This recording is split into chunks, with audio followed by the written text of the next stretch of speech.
But listen, Miss Pugh, don't speak over me. Miss Pugh, just because you say respectfully does not mean that you get to interrupt me. That's disrespectful, right?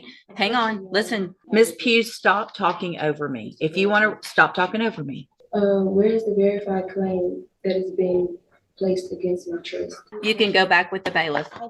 Go back with the bailiff. Get your own attorney or represent yourself if you don't like it. Good morning. Are you Janetta Pugh? I am the beneficiary of that estate. You're the what? I am the beneficiary of that estate. You're the beneficiary of what estate? Answer my questions, please, ma'am. I'm just trying to understand.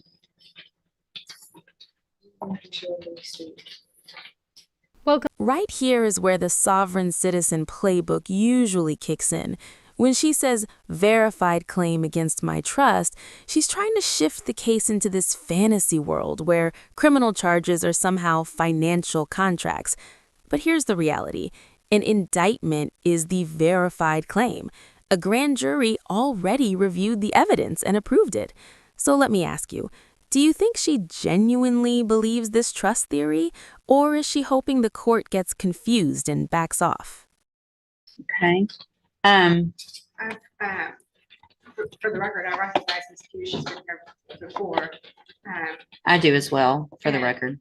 And I looked into Mr. Christopher Wiley. I can't find that person as a practicing lawyer in the state bar page, and I have not been contacted by anybody on Ms. Pugh's behalf. All right, so Ms. Pugh, Mr. Lewis has been appointed to represent you at this point. Obviously, you know as well as anyone that you're in custody and we want to get your case taken care of. If you've hired or your family has hired another lawyer, then they have to contact the court so that we can do something with your case. And do you know if they've hired someone? Respectfully, Your Honor, I do not agree with your appointed foreign agents, considering that the first duty is to the state and will be considered conflict of interest. Okay, so if you don't want, the only thing I can do, I'm appointing an attorney to you to help you, right? So if you don't want a court-appointed attorney, then your only option, two things. One is to represent yourself or to hire a lawyer. So if you don't like the way it works, then you do something different. So are you, listen to what I'm saying. Are you either going to represent yourself, or are you going to let Mr. Lewis represent you, or are you going to hire someone? Objection, Your Honor. Respectfully, is this a court of record? It is a court of record. So your objection's overruled. Okay. Respectfully, Your Honor, where is the verified claim that is being placed against my trust?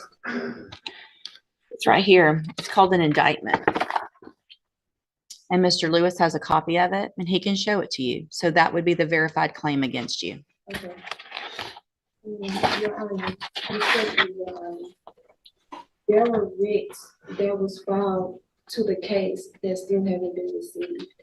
I've received your petition for writ of habeas corpus and it's denied. Okay. Respectfully, Your Honor, I demand to be released due to lack of evidence of stated claim and not being given the proper opportunity to obtain proper counsel to effective defense. It's overruled. And there it is. The judge just calmly dismantled the entire trust argument in one sentence. Notice how she doesn't debate philosophy. She points to the indictment and keeps it moving.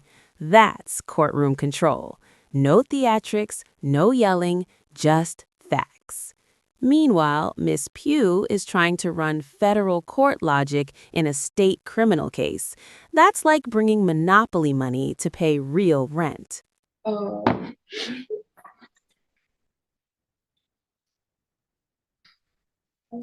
You're running out, aren't you? No, it's fine. So here's the thing, Miss Pugh. I appreciate your position, but listen, Miss Pugh, don't speak over me.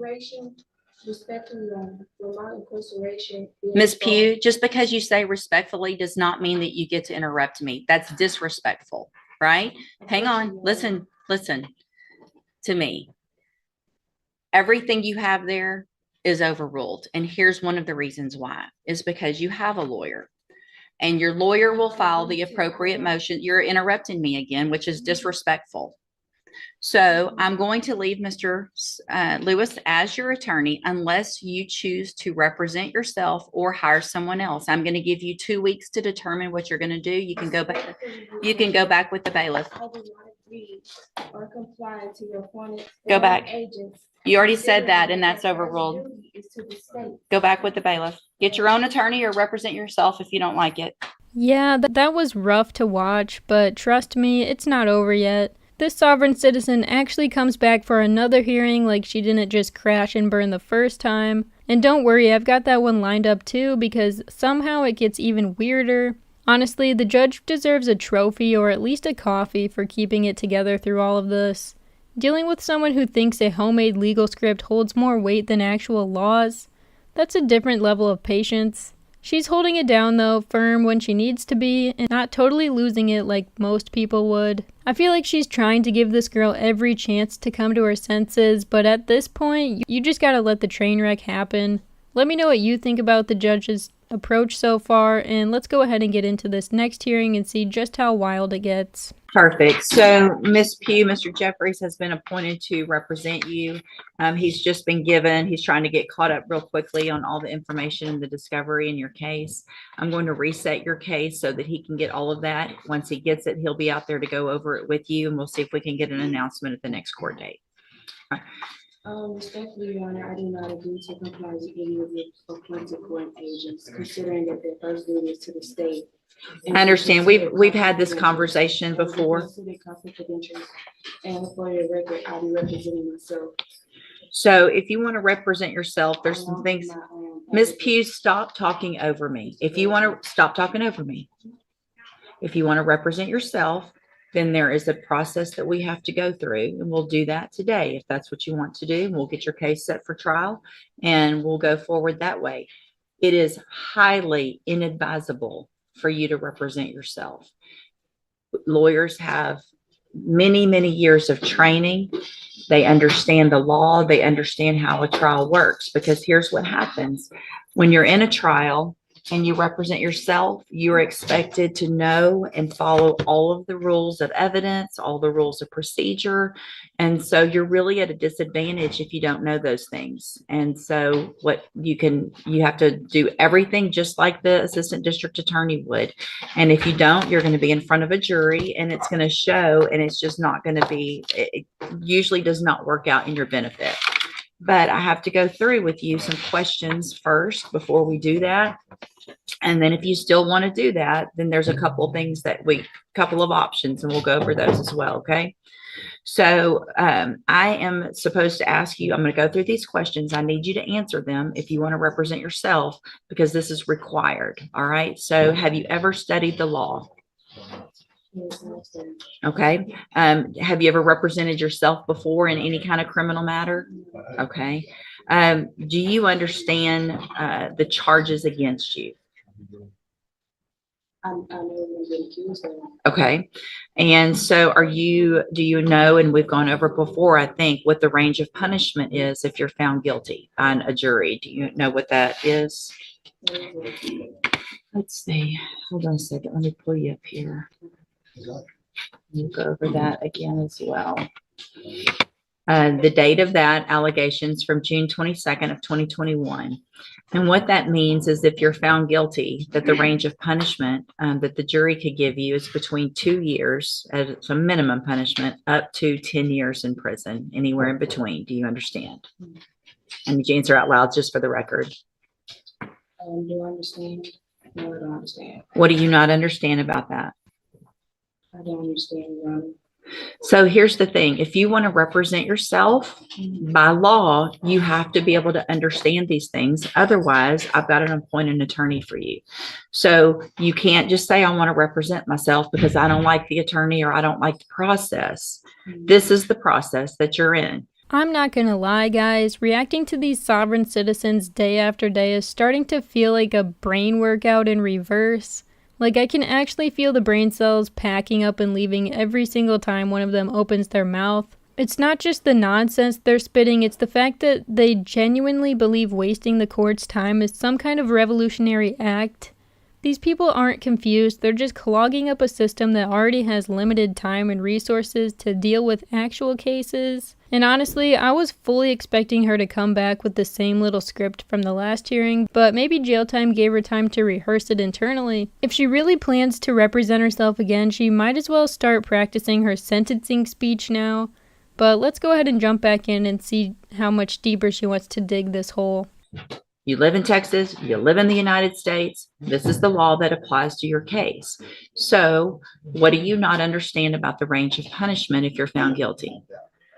And that's what a jury's for, right? And so if you say you're not guilty, then you go in front of a jury and they determine, after they listen to the evidence, if you're guilty or not. That doesn't have anything to do with if they find you guilty, you understanding that they could send you to prison for between 2 years and up to 10 years. Do you understand that part?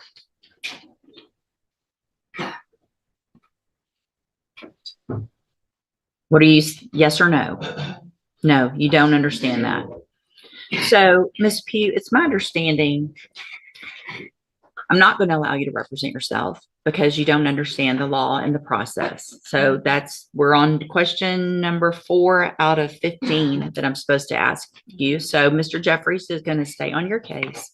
I don't care what you want at this point. You can't do it. All right, you can go back with the bailiff. I'm done. Go back with the bailiff. Go back with the bailiff.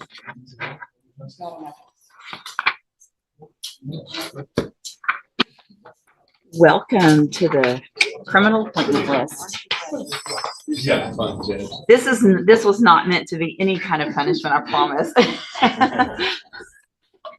So Mr. Jeffries, just get ready like you would. Probably it's going to go straight onto a jury, and we'll just get it figured out that way. This moment right here, critical. When she says she doesn't understand the possible prison sentence, that legally blocks her from representing herself. Courts have to make sure a defendant knowingly and intelligently waives their right to counsel. If she can't explain the risks, especially 2 to 10 years in prison, the judge cannot let her go solo. This isn't about ego anymore. This is about protecting the record so the case doesn't get overturned later.